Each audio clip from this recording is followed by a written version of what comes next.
রাজধানী ঢাকায় তীব্র তাপপ্রবাহ বইলেও খুলনা, বরিশাল ও চট্টগ্রাম বিভাগের বেশ কিছু জায়গায় দমকা হাওয়া সহ মাঝারি ধরনের অথবা বজ্রসহ বৃষ্টি হতে পারে বলে জানিয়েছে আবহাওয়া অধিদপ্তর।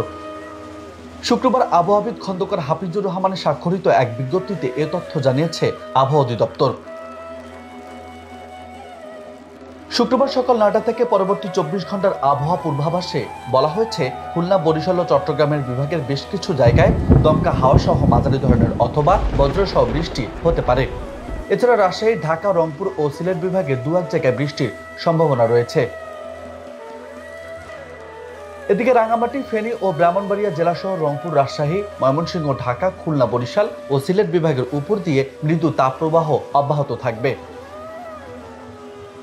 অন্যদিকে আবহাওয়া সিনপটিক অবস্থায় বলা হয়, মৌসুমী বায়ু বাংলাদেশের উপর কম সক্রিয় এবং উত্তর বঙ্গোপসাগরে দুর্বল থেকে মাঝারি অবস্থায় রয়েছে।